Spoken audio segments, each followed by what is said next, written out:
Ek groet elke gelowige vanoggend in Jesus Christus se kosbare naam en ons loof en eer die Here eerstens vir die voorreg om deel van hierdie splinternuwe dag te kan wees. Gister is verby, ons sal hom nooit ooit weer kan oorhê nie.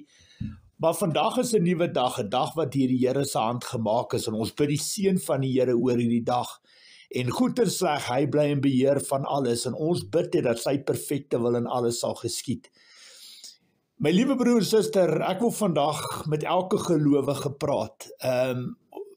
Maak nie saak waar jy bly nie, maak nie saak of jy 'n man, vrou of 'n kind is nie, maak nie saak wat 'n taal jy praat nie, maak nie saak of jy fisies in die bediening staan of buite die bediening. Wat ek daardeur bedoel, dat baie van ons werk in die kerke, dominees, pastore, leraars, priester, profete, apostels, evangeliste. En dan is daar Christene wat buite die gemeente staan of buite die gemeente werk, wat jy natuurlik baie van hulle eie besighede het of wat hulle eie beroepe, hulle werk het. En op die einde van die dag, maak nie saak wat jy doen, of jy 'n skoolonderwyser is en of jy op 'n plaas werk en of jy advokaat is of 'n ingenieur. Elke van ons het 'n muntstuk in die hand gekry. Ek praat veral met Christene vandag. Christene, mense wat glo in Jesus Christus, wat hom aanbid en dien as verlosser en saligmaker van hulle harte, die drie-enige God, Vader, Seun en Heilige Gees, die God van Abraham, Isak en Jakob. Dit is dat ons dit op dieselfde vlak kom hierso. Ek praat met Christene, mense wat glo dat Jesus bestaan, dat hy uit die maagd Maria gebore is, wat 'n massiewe groot wonderwerk op sy eie is, en op die einde van die dag sy lewe aan die kruis vir ons afgelê het, en dan daai bonatuurlike wonderwerk wat God hom uit die dood uit opgewek het, opgevaar het na die hemel toe, en hy sit aan die regterhand van God. En dit is waarop ons geloof gevestig is, en almal van ons glo dat Jesus natuurlik, hy is die hoofpriester van Melchisedek, hy is die, hoe kan ek sê, die bruid of die bruidegom wat sy bruid kom haal, en hy is die eerste wat uit die dood uit opgewek is, en hy sit aan die regterhand van God, en hy kom terug, en hy kom sy kinders haal, hy kom die bruid haal, verstaan jy, die erfgename, die nakomelinge van Jesus Christus, wat vashou aan die getuienis in die testament, wat deur hom in plek gebring is, en wat deur hom in bestaan gebring is, en dit is waarop ons lewe, dis waarop ons geloof gevestig is.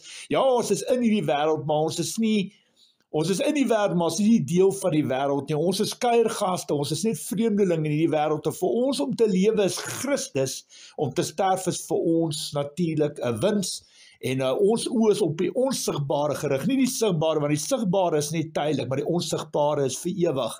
En dis hoekom die Here, ons moet mooi luister wat die Here vandag deur sy gees uit my hart uit praat, wat hy sê, dat jy moet nie vir jou skatte op aarde bymekaar maak, waar mot en roes dit dat vergaan, waar diewe inkom en steel nie. Nee, maak vir jou 'n skatkis daar bo in die hemel bymekaar, waar mot en roes dit nie kan laat vergaan nie, en diewe nie inkom en dit steel nie.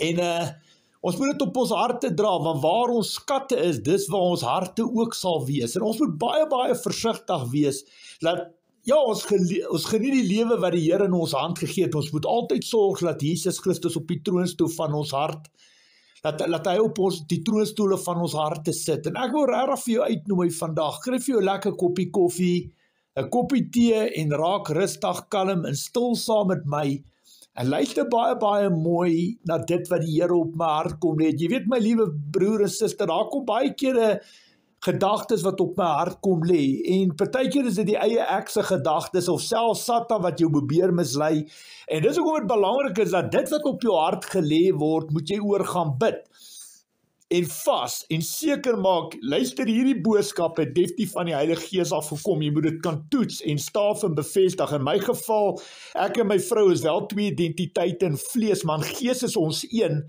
en dis waar die woord gestaaf en bevestig word, om 100% seker te maak, dit kom wel van die Heilige Gees af, en jy sal nie hierdie boodskap hoor, jy sal nog minder ontvang, as dit nie van die Here afgekom het nie. Dat ek vir jou sê, ons wat hierdie tipe werk doen, ons gaan voor God staan, en as ons uit ons eie beurtheid gepraat het, of dwaalleer versprei, verkondig, of 'n struikelblok in soveel mense se lewens hier buite gewees, het gaan ons pa staan en dit kan ons 'n plek in God se koninkryk kos. En dis hoekom Jakobus 3:1 hard en duidelik sê dat nie almal van ons moet leermeester wil wees, want ons gaan anders te beoordeel word. Jy weet, as ons so op sosiale netwerke sit en kyk wat rondom ons aangaan en YouTube en al daai tipe goed, is daar soveel mense wat in die naam van die Here praat en optree. En die een is deesdae slimmer as die ander ene. Maar as jy wil 'n leermeester word of wees en jy wil namens die Here praat en optree en jy wil mense met 'n stok slaan en jou wil en wee op mense afdwing, moet jy kan verantwoordelikheid vat. En dis belangrik, dis hoekom Jakobus 3:1 daar is om vir jou te sê, jy's welkom. Nie almal van ons moet leermeester wil wees nie, maar as jy dit wel wil wees, vat net verantwoordelikheid, want as een blinde ander blinde lui, val al twee in die gat en die soot. En dis hoekom, weet jy wat, ek wil regtig iets baie, hoe kan ek sê, sensitief vandag met elkeen bespreek.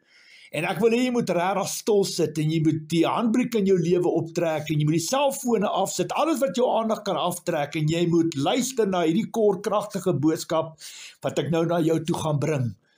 Baie belangrik om die basis te lê, wil ek vandag vir jou sê, onthou net, God het gesê, jy kan Jesus Christus, as jy jouself nie kan verloor nie, kan jy Jesus Christus nie volg nie. So dit is baie belangrik dat jy besef en weet, jy moet jou eie ek kan aflê. Want hoe minder jy word in jouself, hoe meer kan God deur jou manifesteer. En dan die tweede lyn, hard en duidelik wat God in die Bybel trek, as enigiets vir jou in hierdie lewe, belangriker as Jesus Christus is, kan jy hom nie volg nie. Dit kan enigiets wees wat jy op jou hart dra. Jy moet die lewe kan geniet, maar jy moet nooit iets veraf God of iets op die troonstoel van jou hart sit behalwe Jesus Christus. Jy moet altyd, jy weet die woord sê, soek allereerst die koninkryk van God en die res sal vir jou gegee word. So baie belangrik, ek praat hier met Christene, met gelowiges, mense wat wil reg wees wanneer Jesus Christus kom. Warm Christene, warm tipe mense, nie lou mense, want lou mense gaan uitgespoeg word. Ek praat hier van warm gelowiges, mense wat opreg met mond en hart die Here bely en sy woord so ver as moontlik uitleef, getrou en gehoorsaam wees aan die basis, die fondamente van die Christen geloof, die 10 gebooie. Natuurlik die wette en gebooie is daar vir ons te leer wat reg en verkeerd is, maar baie belangrik, ek praat met mense wat wil hemel toe gaan. Ek praat met mense wat hulle hand opsteek en sê, ons is direkte verteenwoordigers van God se koninkryk. Ek praat met mense wat 'n begeerte het om Jesus Christus te behaag en op sy voetspore te stap, verstaan jy, en hoe kan ek sê, op die fondamente te bou wat hy vir ons nagelaat. Nou luister baie mooi, wat op my hart vandag gelê word. Ek gaan dit kort en kragtig probeer spreek, en mag die Here ook 'n wag vir my mond sit, my tongknoop, dat ek vandag net sal spreek, wat van die Heilige Gees afkom. Nou die dag het ek die voorreg gehad om by 'n hospitaal te kan wees van 'n vroutjie wat in haar geseënde jare was. Sy was hier in die 80, ek dink 82 jaar oud, en sy het die tydelike met die ewigheid verruil. Ek het die voorreg gehad om langs haar bed te staan, vir haar te bid, vir haar vir jare te ondersteun, en nie net vir haar nie, maar ook vir haar man te bid op sy sterfbed. En julle weet wat, nee, hoe kan ek vir jou sê, dis iets wat 'n ou partykeer in die gesig staar, wat jy dood in die gesig staar, maar wat jou geloof, dan besef jy hoe groot en magtig God is, en hoe daai testament, en daai opoffering van Jesus aan die kruis, hoe daai grootheid en mag en glorie van Jesus Christus begin in werking tree, wat ons besef en weet, maar daai belofte is ook vir daai persoon, wat op hulle laaste oomblikke daar lê en afhanklik is van Christene wat bid en intree en hulle op die hande dra. En dit is vir my altyd 'n voorreg. Elke liewe persoon wat God op my pad gebring, dit bly 'n absolute eer en voorreg.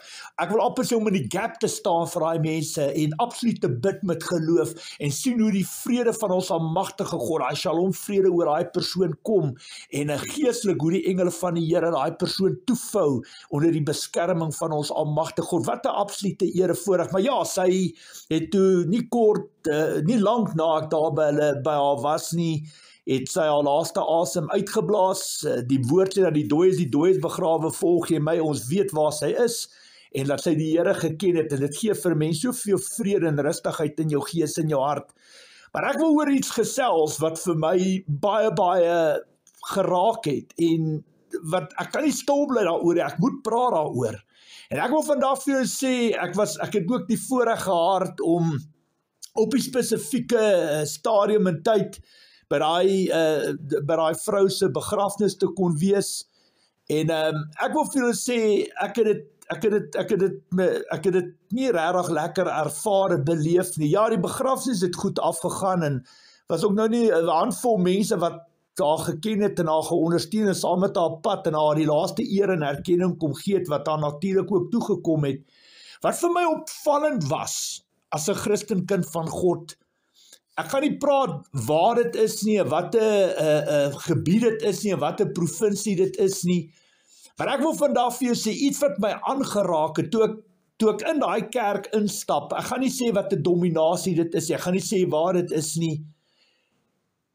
Jy weet, jy kry daai absolute gevoel van dood, wat oor die kerk hang, ek wil amper sê oor die kerk hang, en jy kan, terwyl ek daar sit in die plek bekyk, en die absolute, jy weet, jy kan sien armoede praat, dit is asof daar 'n tekort aan geld is, 'n tekort aan ondersteuning, en dit is asof die dood oor daai kerk hang, en dat jy regtig kan sien dat, jy weet wat nie, hier's 'n absolute tekort aan die Heilige Gees, dis asof die gebou uit mekaar uitval, en jy weet wat nie, dit is asof armoede op die voordeure van daai kerk geskrywe staan, en weet jy wat, dit is asof die Heilige Gees nie bestaan, is asof hy nie daar is nie, met alle respek gesê, maar jy klim in die kar en jy beweeg daar uit, en nou is ons op pad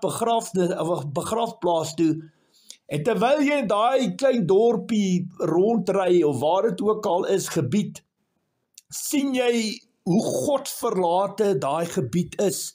Dis net traliewerke en vervalle geboue en papiere wat rond lê, en dit is asof die dood, dis absoluut of die dood oor daai plek is, en daar's absoluut vrug en seën, geen vrug en seën daar nie, alles val uit mekaar uit, geboue word nie geverf nie, word nie in stand gehou nie, as iets gebreek het of afgeval het, of pale is gestamp, of drade, niks word gerestoreer, dit is absoluut of jy, met alle respek, dis asof jy in 'n doderyk inbeweeg, dis asof daar absoluut geen vrug en seën, geen lewe, geen vuur, geen passie, geen krag, geen lig in daai plek is nie.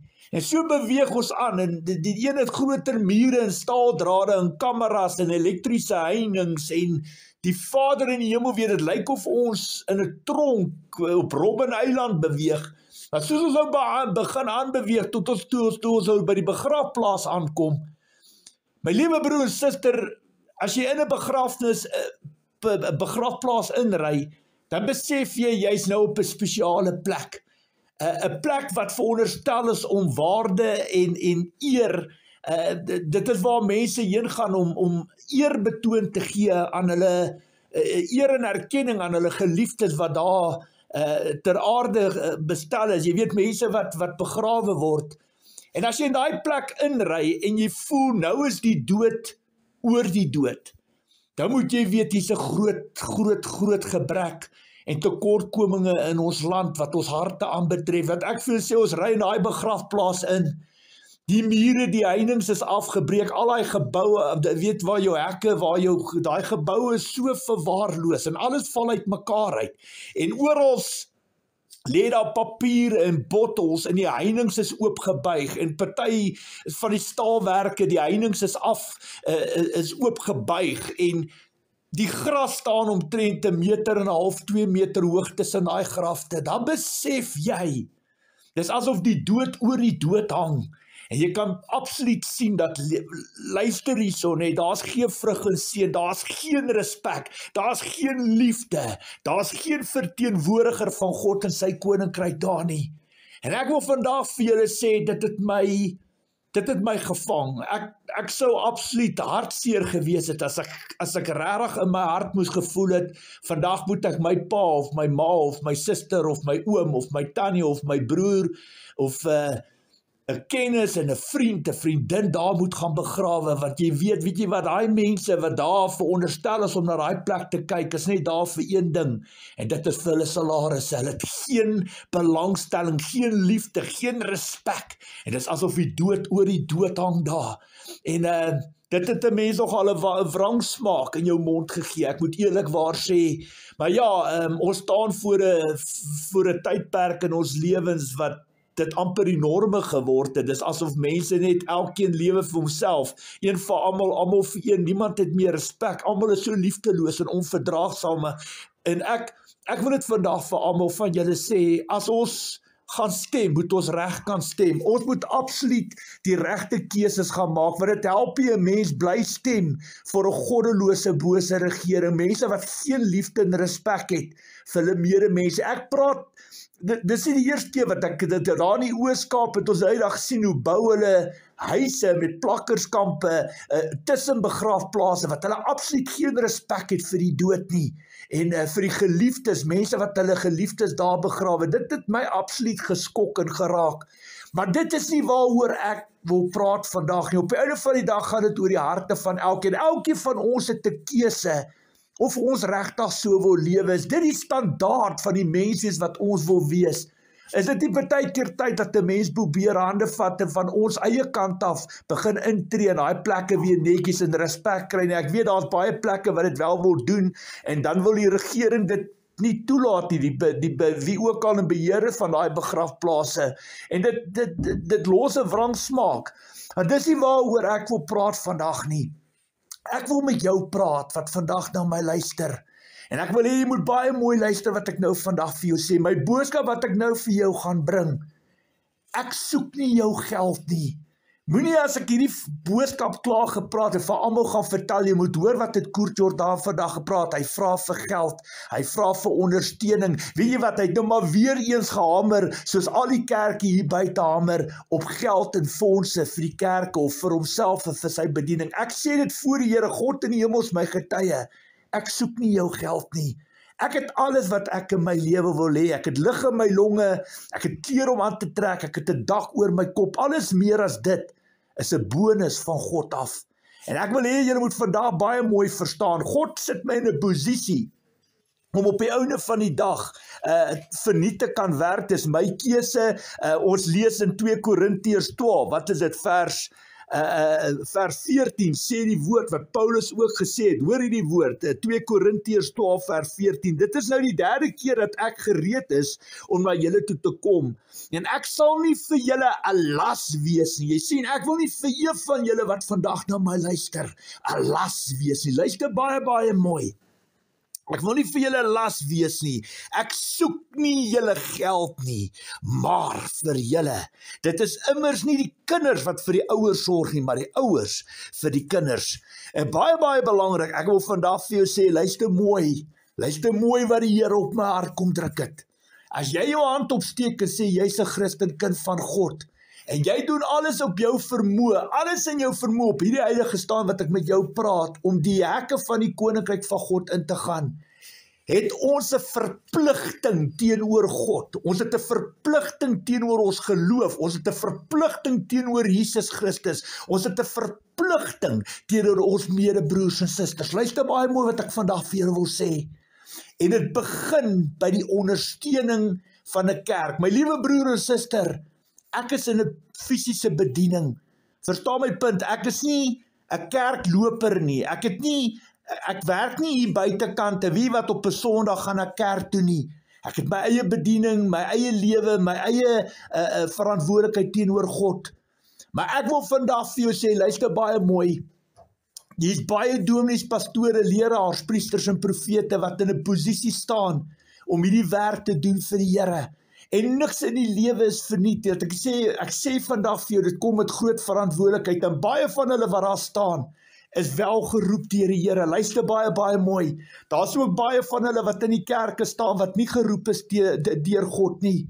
Maar ek wil vandag vir jou sê, God het niemand van ons as regters oor 'n ander ene aangestel nie. En die Here druk dit verskriklik sterk op my hart, As jy nie fisies self in 'n bediening staan, wat jy apostel is, of 'n evangelis, of 'n profeet, soos om Angus Baggen, of pastoor Roy Strauss, of hoeveel ander profete en geestelike leiers hier buite is nie, wat hulle eie bedienings het, en wat die werk vir die Here doen nie.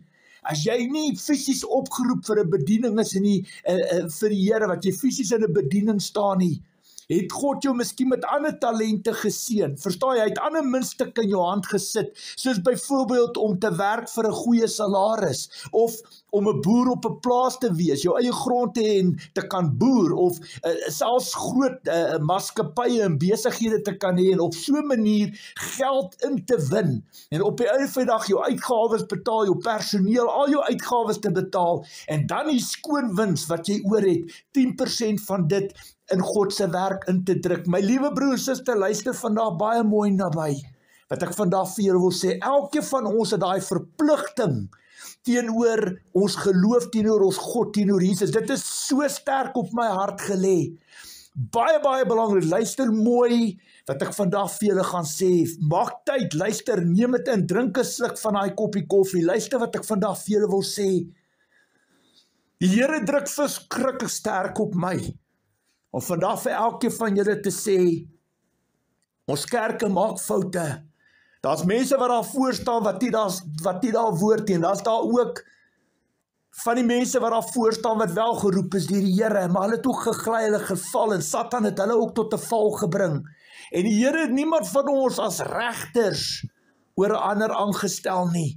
Luister mooi wat ek vandag vir jou sê, wat die Here baie sterk op my hart druk, dat baie van ons Christene, gelowiges kry seer in ons kerke. Baie van ons stem nie saam wat in van ons kerke gebeur nie, soos wat hulle biertuine oopmaak en bier verkoop en drank verkoop by die kerke, of wat hulle al hierdie groot byeenkomste en konserte en smokie en al hierdie goeder binne die kerke hou. Ons het reg, ons het meer as genoeg rede om ongelukkig te wees. Maar weet jy wat die Here sê vandag vir jou, jy kan nie jou rug op 'n kerk draai, uitbeweeg en dan by die huis gaan sit nie. Jy moet inskakel. God keer jou nie om jou hande te sprei en te sê, weet jy wat, ek kom nie reg in hierdie kerk dominasie nie. Weet jy wat, ek kan nie verder in hierdie kerk, ek kan nie vashak daar, ek stem nie saam met hulle geloofsoortuigings nie. Daardie NG Kerk op die einde van die dag 'n blik wurms kom oopmaak oor gay huwelike, en dis nou al so ver gevat dat hulle sit met mense wat voor in die kerke staan, wat homoseksuele mense trou, en selfs ook homoseksuele, ons sit met 'n gemors in ons kerk, hulle het 'n absolute blikwurms oopgemaak. En ongelukkig is daar baie pastore of dominees wat onder die vaandel van die NG Kerk probeer 'n lewe maak, probeer God se woord versprei en verkondig. En weet jy wat? Op die einde van die dag is hulle onder daai wolk. En dis nie vir hulle maklik nie. Ek kan vir jou sê, baie van hulle stem nie saam met daai keuses nie, maar jy weet wat? Op die einde van die dag, baie van hulle doen dit vir 'n lewe. Dis hoe hulle brood en botter verdien, en daar's niks verkeerd om 'n inkomste te kry nie. God kyk na sy kinders, en ons sal tog lewe uit die bediening uit, maar volgens God se wil. As jy na die stem van die Heilige Gees luister, sal God altyd voorsien. Maar die omstandighede is lelik hier buite. Dis nie maklik hier buite nie. Dit is ook nie vir my om my mond uit te spoel, behalwe as God vir my opdrag gee om daaroor te praat nie.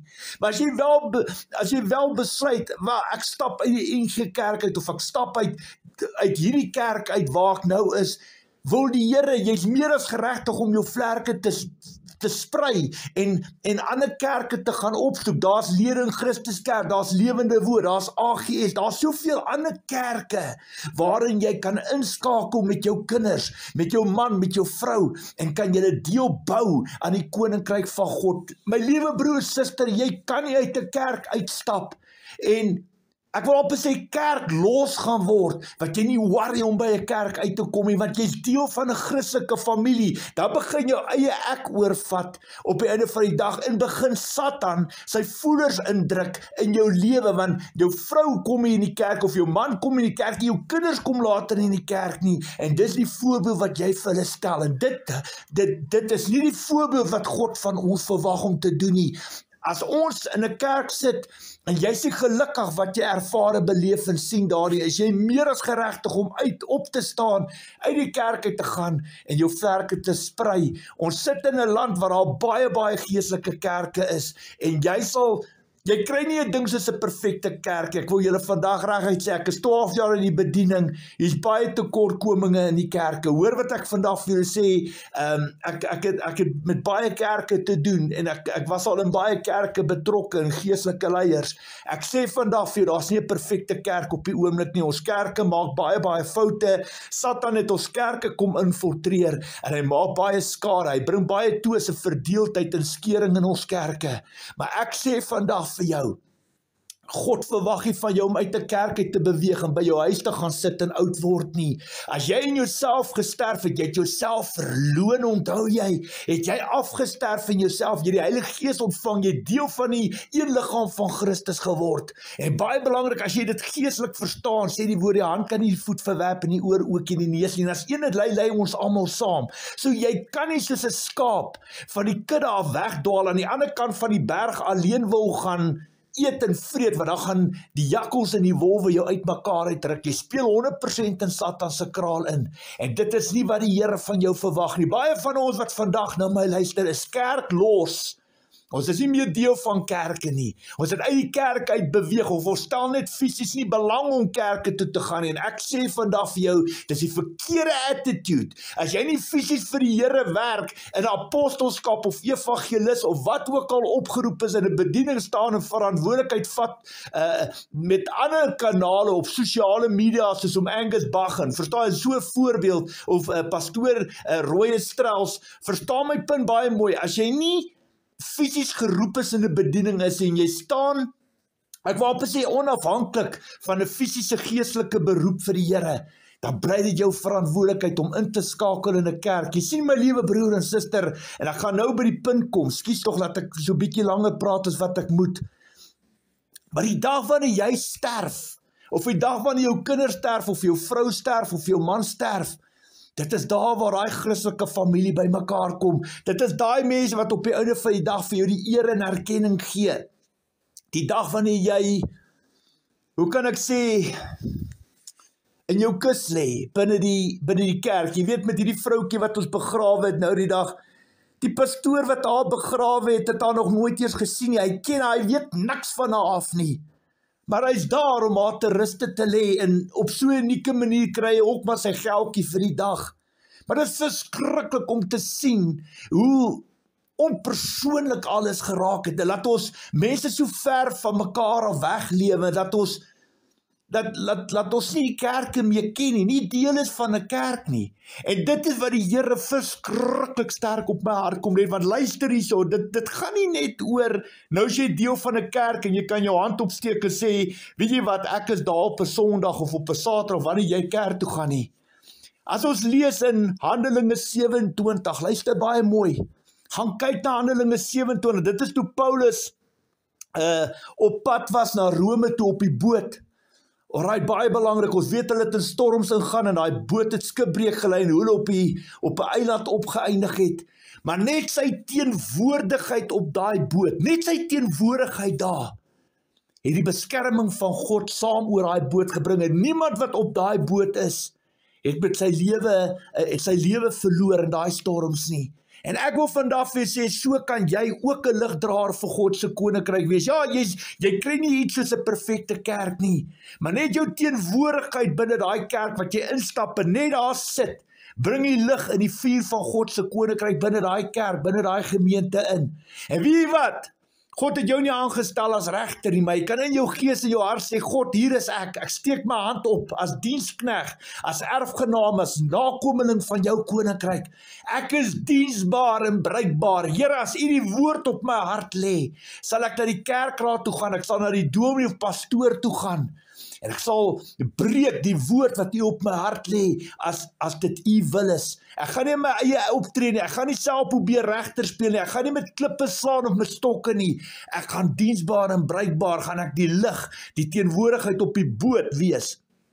En Here, ek vertrou dat U krag en U sterkte en U lig my sal hoe kan ek sê, saam met my sal beweeg, en dat dit oor ons sal spoel binne daai kerk, en dat u teenwoordigheid sigbaar daar sal wees, en daar waar jy foute sien in 'n kerk, wat jy sien wat 'n fout hulle maak, dat jy sal bid vir hulle, in plaas van om te skinder en sleg te praat en te vervloek en te haat, maar dat ons sal bou, en jou gebede dra verskriklik baie krag, en dit is die een rede, jou teenwoordigheid daar, bring die vuur in die lig, bring lewe binne daai kerk in, baie belangrik. Jy moet een ding onthou, as ons kyk na 'n kerk, ja, jy kry jou vleeslike kerk soos die geboue wat ons hier buite sien, maar die regte kerk, die kerk van Christus is 'n geestelike kerk, en dit waar die een liggaam van Christus inkom, 1 Korintiërs 12 vers 12 tot 31, en daai een liggaam van Christus is nie net tot Suid-Afrika beperk nie, dit is nie net tot die NG Kerk dominasie beperk nie, dit is nie net tot lede in Christus Kerk beperk nie. Daai een liggaam van Christus is oor hierdie hele land, hierdie hele wêreld, en daar's oral is daar medebroers en susters van ons in die Here Jesus Christus. So baie belangrik. Jou teenwoordigheid wat jy daar inbring, speel 'n kritieke rol in die kant van die Christen geloof. Jy gaan kerk nie om deur mense raak gesien te word nie. Jy's ook nie daar om die dominee te please nie. Jy's daar om 'n positiewe verskil te maak. Die dag wanneer jy kerk toe gaan, omdat dit gaan oor ander mense, of dit gaan oor jouself, of dit gaan oor die predikant, het jy dit klaar verloor. Dit gaan oor jou teenwoordigheid daar, omdat jy lief is vir God. Jy's daar vir 'n doel en 'n rede. En weet jy wat? As voorbeeld vir jou gemeenskap, wys jy vir jou kinders, jy wys vir jou vrou, jy wys vir jou man, dat jy's 'n diensknegt van God se koninkryk, en jy's daar om te ondersteun, jy's daar om op die hande te dra, jy's daar om 'n ligdraer van God se koninkryk te wees, en ook die teenwoordigheid, soos Paulus, op die boot, wat jy sê, Here, ek weet die lig van God, vir die krag van God, van u koninkryk, lewe uit my uit, en mag die glorie in u koninkryk, die grootheid van u majesteit en mag, uit my lewe uit manifesteer, mag daai teenwoordigheid saam met my beweeg, in die kerk in, mag hy die gees, die harte van mense aanraak. Hoor julle wat ek vandag vir sê? So ja, dit gaan nie net oor jy gaan kerk toe, dit gaan oor jou posisie in die een liggaam van Christus, dit gaan oor jou posisie in die Christen geloof. En dan baie belangrik, luister verskriklik mooi na my wat ek nou vir jou sê. Dit gaan oor jou finansiële bydra maand tot maand, en jou dankoffer wat jy inbring in die kerk. En luister hierso my liewe broer en suster, luister baie mooi. Hier is ouerhuise, hier is weeshuise, weeskinders, hier is weduwees, hier is kerk, hier is armes wat afhanklik is van dit wat jy inploeg in die kerk. En natuurlik, die geestelike leier sal lewe daaruit. God het gesê, hy gaan nie die mond van 'n bees, hoe kan ek sê, kort en kragtig, God sal sorg vir sy kinders. Ek kom net nie lekker op my woorde nie. Maar ons sal lewe uit die bediening uit. In my geval is dit nie my keuse as ek nie vir salarisse werk nie, maar ook vir Paulus was dit ook met die skrif wat ek nou vir julle gegee het. Maar ons sal lewe uit die bediening uit, maar dit bly God se geld.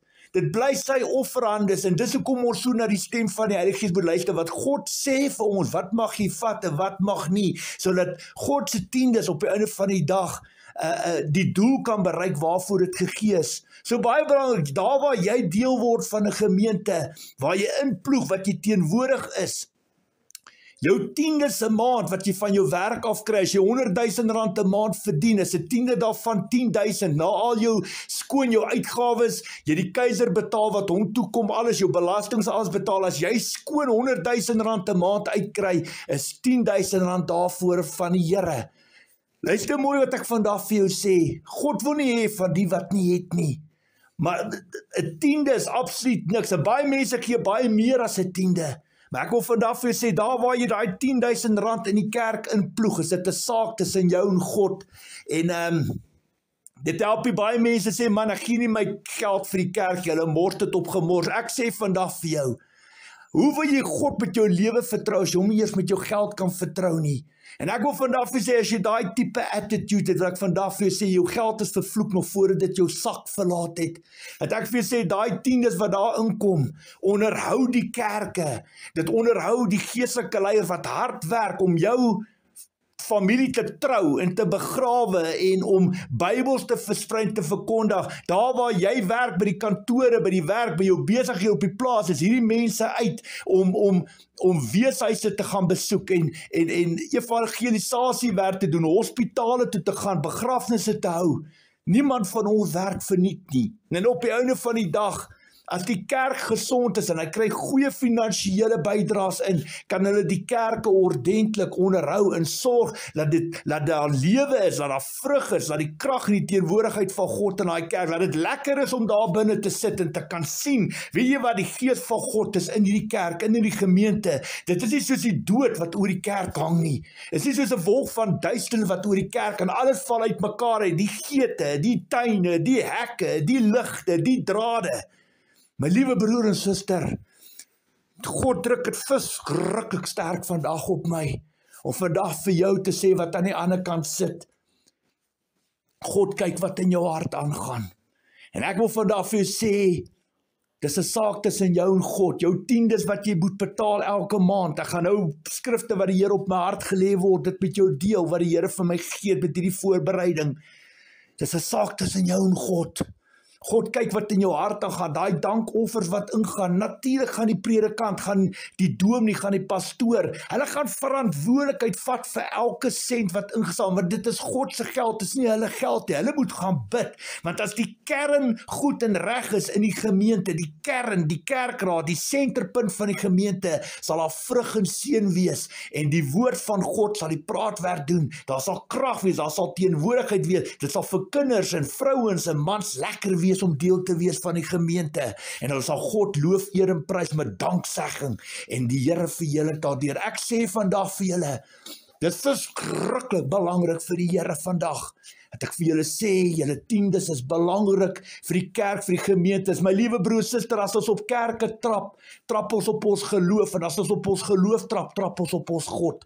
Jy kan nie deel wees, jouself 'n Christen noem aan die een kant, aan die ander kant het jy geen belangstelling in enige kerk, met enige vorm van tiendes en bydraes of offerandes wat jy gee. Daai mense is afhanklik, en laat ek vir jou een ding sê, daai dominee, daai pastoor, selfs elke gemeentelid wat daar sit op 'n Sondag is daar omdat hulle daar wil wees. Hulle kan, net soos baie ander mense hier buite, eerder die kerk los en vir 'n naweek weggaan en vakansie gaan hou. Hulle kan daar sit en inlê, want dit is koud. Hulle kan daar lê by die huis, want wie wat, hulle voel nie lekker nie, want gister was daar rugby, ons is babbelas, ons is nie lus vir die kerk en vir daai gebabbel in ons ore, ons het hoofpyn. Maar wie wat, die mense wat daar sit daar binnekant is daar omdat hulle God lief het. Perfek is hulle nie, hulle is onperfekte mense wat 'n perfekte God aanbid en dien. Maar wie wat, een ding is ons almal in gemeen. Ons is almal afhanklik van God se teenwoordigheid. Ons is afhanklik van God se seën in ons lewe. Ons is afhanklik van sy krag en sy lig, en dat hy ons hande, ons voete, ons gedagtes en denke sal seën vir die dag van môre. En ek wil vandag vir julle, ek wil 'n beroep op elkeen van julle doen wat vandag na my luister. As jy vandag jou hand kon opsteek en sê, Koert, ek is nie in 'n kerk nie. Koert, ek is skuldig. As jy vandag jou hand kan opsteek en sê, Koert, ek is nie geroep vir 'n bediening nie. God het my geseën met 'n fantastiese werk of met 'n besigheid. Ek wil vandag vir jou sê, is dit tyd om vir jou kerk te gaan opsoek. Daar's baie kerke rondom jou. Gaan kry vir jou kerk wat jy lekker kan inpas, saam met jou man, jou vrou en jou kinders, en wat jy kan begin terugploeg vir dit wat Jesus vir jou aan die kruis gedoen het, wat jy begin belangstelling toon, wat jy God se koninkryk, God se medebroers en susters op die hande dra. Ek wil vandag vir jou sê, sien jy daai salaris wat jy verdien, daai besigheid wat jy het? Dit is nie jy wat so goed is nie. Dit is God wat jou in 'n posisie stel om dit wel te kan hê en te kan doen, en op die einde van die dag 'n tiende daarvan te vat en in te ploeg in die koninkryk van God. Ons kerk het dit nodig, my liewe broer en suster, ons geestelike leiers het dit nodig. Ek is self 'n geestelike leier, apostel, geroepe, bemagtig deur die allerheilige God op die 11de van die 11de 2013. My roeping Jesaja 42, en God het dit nou die dag weer gestaaf en bevestig met Romeine 1 vers 2 tot 5. Ek sê vandag vir jou, luister mooi wat ek vandag vir jou sê, ek soek nie jou geld nie. Hoorie wat ek vandag vir jou sê, ek maak nie hierdie boodskap om geld uit jou uit te kry nie, of op jou gevoel te speel nie. Ek wil vandag vir jou sê, as jy jou hand opsteek en sê, ek is op pad hemel toe, tree dan so op, en raak deel, raak betrokke. Baie mense wil net visies en brood hê, maar hulle wil nie visies en brood bring, om 'n verskil te maak in die gees en die harte van soveel mense wat afhanklik is van daai tipe bydraes nie. Ek wil jou regtig vandag uitnooi om jouself tekenbord toe te gaan, selfondersoek te doen. En as jy weggeleef het van die Here, as jy kerk los of kerkloos geraak het, wil ek vandag vir jou sê, bekeer daarvan, bely dit voor die Here en gaan skakel in by 'n gemeente. Jy kry nie 'n perfekte kerk of gemeente nie, maar ek kan vir jou sê, daar's baie kerke wat jou met liefde gaan ontvang, en ten minste as jy in daai kerk instap, en jy doen dit nie vir mense of vir jouself of vir die predikant nie, jy's daar omdat jy daar wil wees, omdat jy vir God lief het, omdat jy wil deel wees van 'n span, van 'n eenheid, van 'n Christelike familie, van 'n liggaam waarvan Jesus Christus aan die hoof staan. Dis waar die gemeenskap van die heiliges by mekaar kom, is in kerke, is in selgroepe. Verstaan my punt, mense wat verlore is, wat Jesus wil gaan opsoek, satanisme, of mense wat in satanisme vasgevang is, of in watter sonde ook al hier buite. Die kerk se deure moet altyd oop wees, om daai tipe mense te ontvang. Maar hulle sal moet bekeer, en hulle sal hulle sondes moet erken, bely en daarvan af distansieer, en dan hulle bekering bewys met dade wat by hulle bekering pas. Jy kan nie in sondes volhard en sondes lewe, en 'n blinde oog hou vir mense wat in sondes bly volhard en lewe nie. Ons is onperfekte mense wat 'n perfekte God aanbid en dien, ja, maar nêrens in die Bybel gee God vir enige een van ons die reg om ons sondes te volhard en te bly lewe nie. Dit kan jou 'n plek in God se koninkryk kos. En dit is hoekom ek hierdie boodskap maak, wat ek kan sien toe ek in daai kerk sit.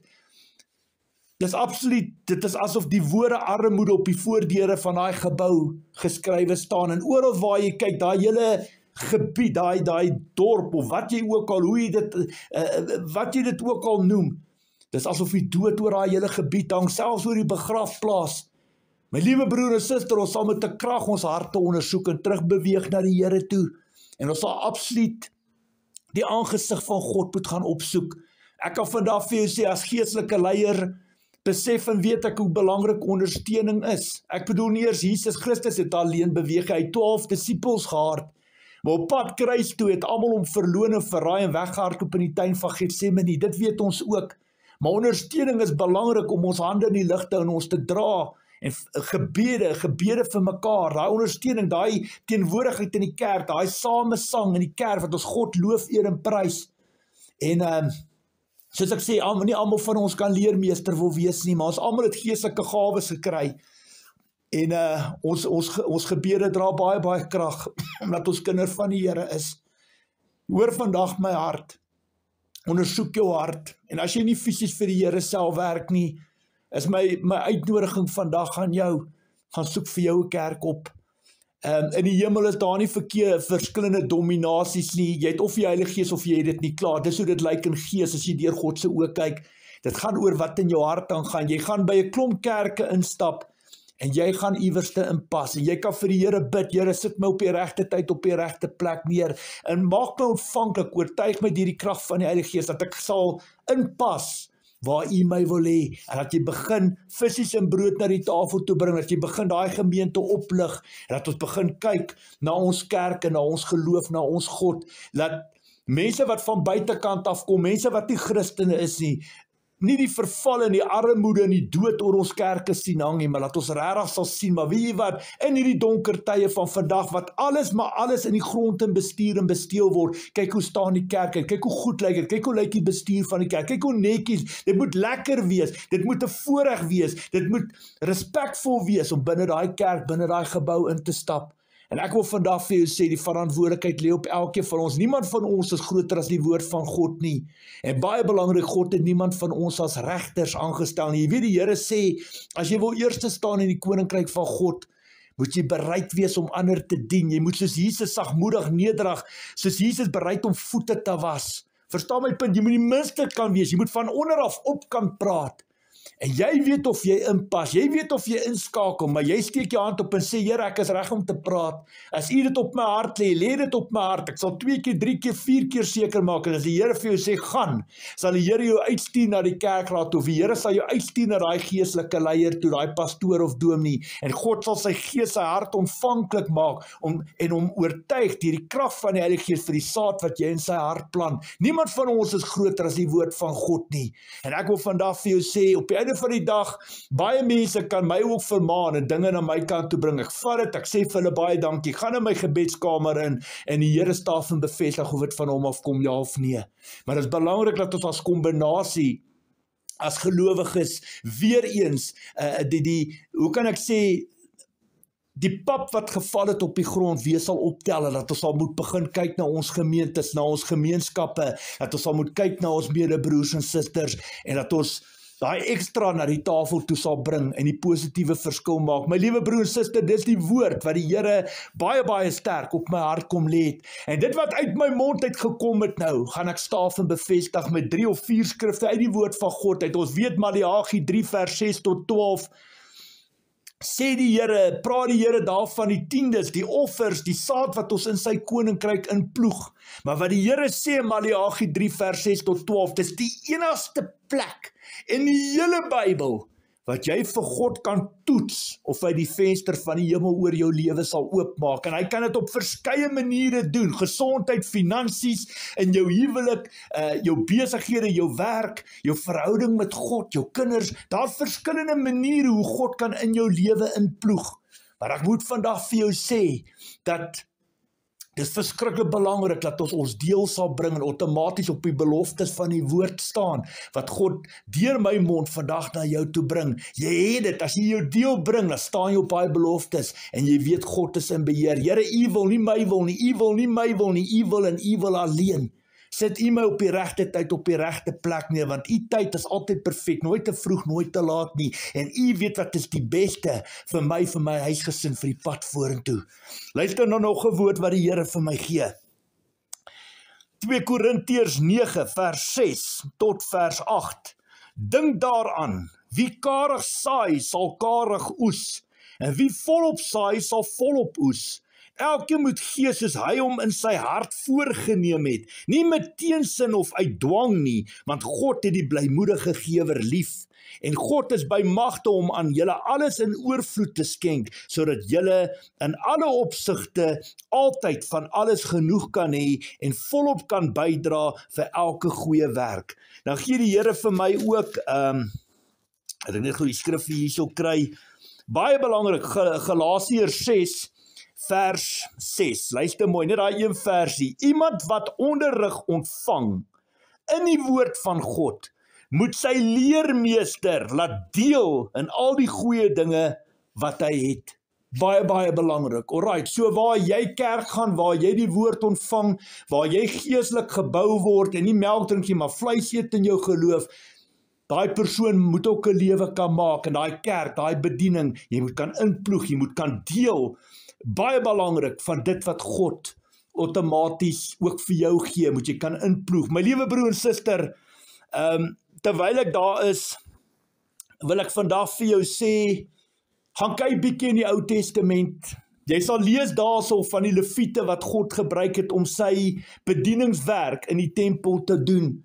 Daai mense het die grondgebied en al daai tipe dinge gehad. Weet jy wat, God het die ander stamme, die stam Juda en al daai plek het hy, al daai stam het hy gebruik, hy het vir daai mense grondgebied gegee, en daai mense het hulle tiendes na die huis van die Here toe gebring, en God het natuurlik na die Lewiete gekyk, wat hulle te 3, ek wil amper sê 'n 3 been vurk, kan ek amper sê gehard, en hulle daai 3 been vurk het hulle in die pot ingedruk, en alles wat daai vurk uitgehaal het, was die Lewiete sinne. Wat God eintlik deur my vir jou wil sê, is God kyk na sy kinders ook, die van ons wat hierdie werk doen. En dit is belangrik dat jy sal verstaan, dat God sit jou by magte, dis nie jy wat so goed is God wat jou in daai posisie stel om 'n goeie werk te hê, of 'n goeie boer op 'n plaas te hê, of wat jy ook al doen hier buitekant, en om 'n goeie werk te hê, en jy vat van daai tiendes, en jy bring dit na die huis van die Here toe. Terwyl ek daar is, wil ek sommer dadelik ook sê, Luister mooi wat ek vandag vir julle sê, terwyl ek praat nou daaroor, wat ek nou dit in my hart ontvang. Jou eerste prioriteit, volgens die woord van God, jou eerste prioriteit met jou tiendes is jou ouers en jou skoonouers. Baie, baie belangrik. Jou eerste prioriteit is jou ouers of jou skoonouers. As jou ouers nie meer deel is van die lewe nie, of hulle is wel af, hulle het nie jou hulp nodig nie, natuurlik jou skoonouers, en as hulle nie jou hulp nodig het, of hulle klaar die tydelike met die ewigheid verruil, moet jy in jou gees en jou hart vir God vra, waar om daai tieners heen te bring, wat outomaties na jou kerk toe is, want outomaties uit die kerke uit, word ouertehuise voorsien, word weeshuise en weeskinder voorsien, word weduwees voorsien, word die kerk geonderhou en word die gemeente versterk met vergoeding ook om die werk te doen. Niemand van ons werk verniet nie en 'n beeste mond word ook nie toegebind. Die God kyk na sy kinders. Maar ek wil vandag vir julle sê, dit is verskriklik belangrik dat julle mooi luister wat ek vandag vir jou wil sê. God sit jou in 'n posisie. Dis nie jy wat so goed is nie. Dis God wat jou in daai posisie sit. En weet jy wat, al wat God van jou verwag is 'n tiende. As jy meer wil gee, dan doen jy dit, as jy in posisie is. Maar God wil ook hê van die wat nie het nie. Maar ek wil vandag vir sê, daar waar jy dit inploeg in die koninkryk van God, is dit 'n saak tussen jou en die Here. God kyk wat in jou hart aangaan. En dan toets jy die Here volgens die woord van God, of hy die venster van die hemel vir jou sal oopmaak. En onthou, die grootste geskenk het jy in elk geval klaar gekry. En dit is om te weet dat jou naam in die boek van die lewe geskryf is. En jy weet waarheen jy gaan. Dat die dooies begrawe, volg jy my. Net om te weet, jy weet waarheen jy gaan. Wat 'n voorreg. Op die einde van die dag, as jy jou kop vandag neerlê, dit kan met 'n hartaanval, dit kan met, jy kan in 'n karongeluk doodgaan. Ons lewe in tye wat jou lewe binne sekondes kan verander word, as ons kyk hoe lyk dit met die misdaad omgewing rondom ons. Maar daar waar jy die tydelike met die ewigheid verruil, is daar medebroers en susters van jou, is daar geestelike kerkleiers, wat jou die eer en erkenning gaan gee, wat jou toekom, die dag wanneer jy nie meer daar is om vir jouself te praat en op te tree nie. En dis hoekom dit belangrik is, dat ons die kerk sal ken in goeie tye, maar ook in slegte tye, en dat ons die kerk sal deel maak van die sukses wat ons het, maar daar waar ons tekortkominge het, dat ons mekaar op die hande sal dra, dat ons nie liefdeloos en onverdraagsaam sal wees nie, maar dat ons absoluut die liefde van Jesus Christus sal terugbring na die tafel toe. My liewe broer en suster,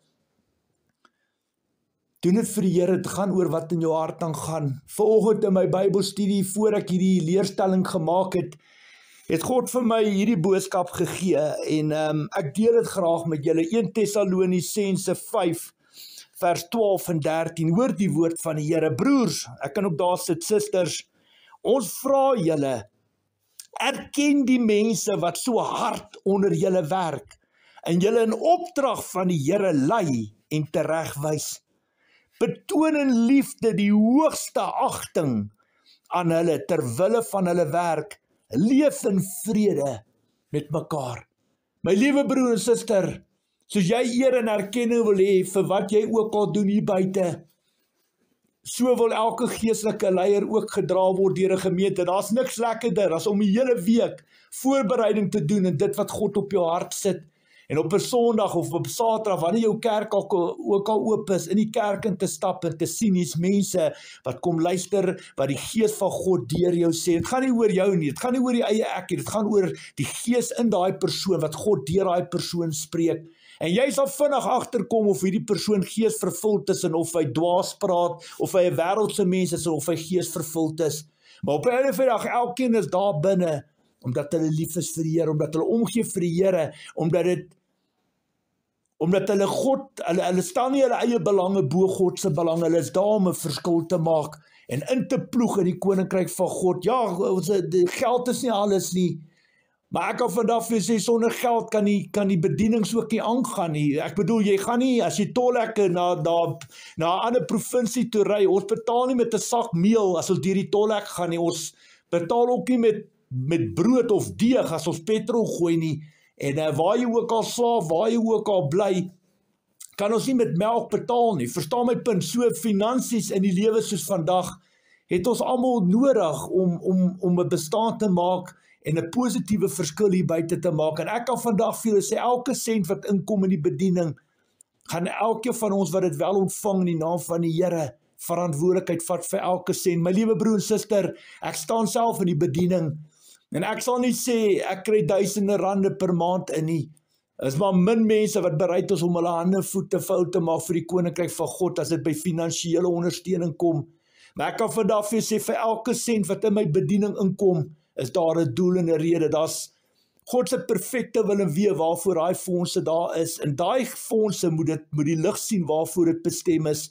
En dit is waar die stem van die Heilige Gees 'n kritieke rol speel om die Here deel te maak van die finansies van God. En so maak ons 'n verskil. So maak ons mekaar se hande sterk. Jy's miskien nie 'n geestelike leier in 'n kerkie, maar God het jou geseën, die minste in jou hand om 'n goeie boer te wees, of 'n ingenieur te wees, of 'n dokter te wees, of 'n onderwyser, of 'n advokaat. En weet jy wat, jy vat daai tiendes en jy kom ploeg het terug. En weet jy wat, op die einde van die dag, die een hand was die ander hand, wat ons, niemand voor God, niemand is belangriker as die ander een nie, maar saam bou ons aan die grote prentjie van God se koning. Is ons bouers en nie brekers nie, trek ons mense nader na die Here toe, en ons verdryf nie verder van mekaar nie. Ek kan vandag vir sê, ja, hier is my bediening ook. My bediening is een van duisende bedienings hier buite. Ek sê altyd vir mense, soos 'n stukkie legkaart van God se grote prentjie van God se koninkryk. Ons almal bou vir dieselfde proses. En op daai spesifieke tyd en stadium, miskien in jou lewe, is dit jou keuse om my bediening te ondersteun. En natuurlik is jy nie net 'n nommer nie, ek sal vir jou bid, ek sal jou seën, omdat God my geroep en bemagtig het, maar dit kom met baie, baie groot verantwoordelikheid. En ek wil vandag vir jou sê, as jy jou hand vandag opsteek en die Here praat in jou gees en jou hart, wil ek vandag vir jou sê, gaan soek vir jou kerk op, gaan terug kerke toe, gaan raak deel van die proses. Miskien kry jy R20,000 'n maand, en R2,000 daarvan is vir 'n tiende. Dis baie geld as jy min het, maar op 'n of ander dag, God wil nie hê van die wat nie het nie. Jy weet, toe Jesus en sy disippels gesit het daar in die tempel, by die offergawekus, het hy die weduwee dopgehou, en al die ryk mense wat hulle offergawes daar in die kus kom ingooi het, en hy weet wat in daai kus sê, aan daai offergawekus ingaan. Maar hy weet, hy het vir sy disippels gesê, sien julle daai weduwee, uit die bietjie wat sy het sy alles gegee. En sien jy daai mense, daai ryk mense, daai mense wat baie het, uit die baie wat hulle het hulle 'n bietjie ingegooi. God weet wat daar ingaan, en God weet wat kan jy doen en wat kan jy nie doen nie. Maar ek wil vandag vir jou sê, doen jouself 'n guns. As ek hierdie boodskap afsit, as ons groet, maak die Bybel oop by Handelinge 2, 3, 4 en 5. Dan gaan kyk jy na die eerste bekeerdes. Die eerste bekeerdes in die Bybel. My liewe broer en suster, daai mense het hulle eiendom, hulle grond, hulle plase, hulle huise verkoop om die werk van die Here te befonds. En dit wys net vir jou, kyk na ons mense van vandag, wat doen ons? Ons verafgod alles. Ek sê nie, verkoop alles en weet, ek kan nie daai keuses en besluite vir jou maak nie. Maar weet jy wat, jy wil deel van die proses, as jy voor God staan, wil jy weet jy wat, ek het met die 2 muntstukke wat God in my hand gesit het ek dit vermenigvuldig. En wat jy voor Jesus staan en sê, Jesus sê vir jou getroue diensknegt en slaaf, oor min het ek jou aangestel, oor baie sal ek jou toevertrou, kom in en kom deel in my vreugde. Dis wat jy wil hoor. Jy wil nie op die einde van die dag wat God sê, weet jy wat, ek het vir jou 10 muntstukke gegee, jy het die grootste plaas gehad, met die grootste wingerde, en jy het ongelooflik baie geld gemaak, maar weet jy wat, jou keuse was om dit alles op jouself te blaas, en net jouself te verryk, jy het die beste karre gehad, jy het die beste huise gehad, strandhuise, bosplase, jy het dag en nag oor see gaan vakansie, jy het alles van die beste gehad, maar weet jy wat, jy het verkies om verby plakkerskampe te ry, en te maak of daai mense nie bestaan nie, jy het hulle gesien by die rouborde, jy het gesien hoe slaap hulle in jou dorpe en jou stede, jy het gehoor van weeskinders, jy het gehoor van weeshuise, jy het gehoor van weduwees, jy het gehoor van ouerhuise, en van kerke wat swaar, en jou keuse was om dit alles op jouself te bestee. Jy het nie 'n saak gehad met ander mense. Hoe kan die liefde van God in jou hart wees, my liewe broer en suster, as jy daai attitude in die lewe het? Weet jy wat, as jy hard werk en jy maak 'n goeie salaris, weet jy wat, met liefde gaan bederf jouself en gaan koop wat jy voorspaar, waarvoor jy hard werk. Daar's niks verkeerd om geld te hê nie. Op die einde van die dag gaan ek na jou toe kom en ek gaan vir jou vra, wat doen jy vir ander? Dis waarna ek kyk, wat doen jy vir ander? Wat doen jy vir die kerk? Wat doen jy vir die armes? Wat doen jy vir jou ouers? Wat doen jy vir weeshuise en vir ouerhuise. Dis waarna ek kyk. En dit wil vandag vir sê, God vra nie baie, hy vra nie alles van jou nie. Hy vra 10% van jou. Hoekom wil jy in 'n 3 miljoen rand se kar ry? As jy in 'n 500.000 rand se kar kan ry. Maar weet jy wat, jy kan aan die een kant kan jy jou belastings, jou gee die keiser wat hom toekom, jy kan jou belastings reg betaal, maar jy kan ook in God se werk goed en reg inspandeer, en daar's genoeg vir jou om ook 'n lewe te maak. En wie was die belangrikste van alles? Jy het God se seën oor jou lewe, en jy's 'n direkte verteenwoordiger van God se koninkryk. Jy loop die spore van sy koninkryk, en eendag kan jy vir God in die oë kyk en jy kan sê, Here, dis wat ek gedoen het. Dis hoe ek my geld spandeer, dis hoe ek die kerk geondersteun. Here, ek het daai verskil gemaak, jy het dit gesien. Jy het nie net daar op 'n hoek gelewe net vir jouself, liefdeloos en nie 'n saak gehad met ander mense wat nie vandag kos het, of weet waar vandag se klere vandaan kom nie. Honderde, duisende, miljoene mense wat hier buite in blikhokke bly. Jy wil nie deel wees van die probleem nie, jy wil deel wees van die oplossing. Dis ook wil vandag vir jou sê, wees 'n ligdraer van God en sy koninkryk, en onthou altyd, Jesus Christus is jou rolmodel, 1 Johannes 2 vers 4 tot 6, jy moet kan praat, skryf, hoor en optree, soos Jesus Christus het sou gedoen het. My liewe broer en suster, verskriklik dankie, om hierdie woord vandag na jou toe te bring, soos ek vir jou sê, dit het verskriklik sterk op my hart gelê, om hierdie boodskap na die tafel toe te bring, en ek wil jou absoluut uitnooi, om daai absolute tree uit die boot uit te gee in geloof, en gaan vind vir jou 'n plek waar jy inpas, waar jy gelukkig is, wat jy hou van wat jy hoor, en wat jy deel is van 'n proses, wat jy God loof, eer en prys, met samesang, met lofliedere, en wat jy die krag en die teenwoordigheid van God kan voel, maar wat jy ook deel is van die proses, wat jy inbou met dankoffers, en met tiendes 'n maand in 'n kerk inbou, en wat jy deel is van die proses, om daai plek 'n lig van God se koninkryk te maak, sodat mense buitekant, wat buite daar beweeg, en sê, yes, kyk hoe netjies lyk hierdie kerk, kyk hoe netjies lyk sy tuine, kyk hoe word hy geonderhou. Weet jy wat, dis dood hier buite, dis dooie dorings en dissels en dooie takke rondom hierdie plek, maar kyk hoe lyk hierdie plek, die vrug van die Here, die tuin van Eden is oor hierdie gebou, en oor sy mense, en oor die gees binnekant in die perseel. Dis wat belangrik is, my liewe broer en suster, word deel van die proses om te bou, en op te staan, en deel te wees van 'n proses om mekaar se hande sterk te maak. En as jy by 'n kerk inkom en jy pas nie lekker daarin nie, as jy nie saamstem op hoe dinge, gaan uit en gaan soek vir jou ander plek. Jy gaan definitief by 'n plek uitkom waar jy gelukkig is, waar jy vrede vind, en wat jy God met absolute danksegging kan aanbid en dien. Maar om in die beddens te lê en weg te kruip en weet jy wat, om kerkloos te wees, dit is nie die oplossing nie. Dis wat die Here baie sterk op my hart kom druk het.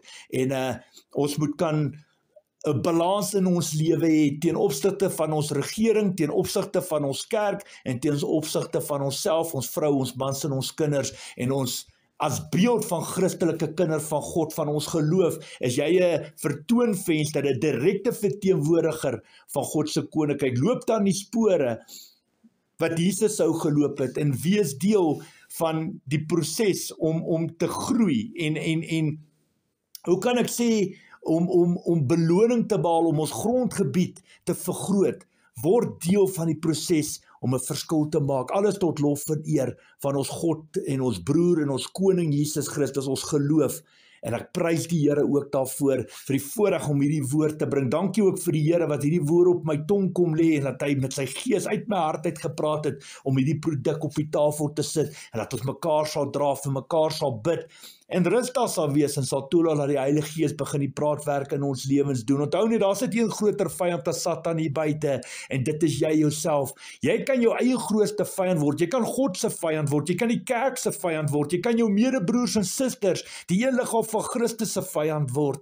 En dis hoekom dit belangrik is om die Heilige Gees, die stem van die Heilige Gees in jou gees en jou hart deel te maak van die pad wat jy stap, dat jy nie op die einde van die dag dink jy is reg, dan is jy absoluut verkeerd nie. Ons moet deel wees van die proses, ons het mekaar nodig, dat ek vandag vir sê, ons het mekaar nodig, niemand kan alleen staan, en nie eers Jesus Christus het dit gedoen nie, maar mag die Here verheerlik word, mag hy hierdie saad seën, mag hy kunsmis in water gooi, en hierdie lande inoes, as die saad ryp is, en gaan uit, en gaan maak die verskil, 'n beter land, 'n beter Hoe kan ek sê, 'n beter gemeenskap begin by jouself. Dit begin om na jouself te kyk en te besef en weet, God het ons nie aangestel as regters nie. Hoe minder jy word, hoe meer kan God jou gebruik en hoe kragtiger kan sy Heilige Gees deur jou manifesteer en jy's diensbaar en bruikbaar. Dis waar alles begin, by gehoorsaamheid. Nie vir jouself of vir ander mense om hulle te please nie. Jy's daar omdat jy God verheerlik, omdat jy nie dag wanneer jy jou laaste uitblaas voor God. Jy wil nie sit en wonder waar jy gaan nie. Jy wil weet waar jy gaan. Jy wil nooit in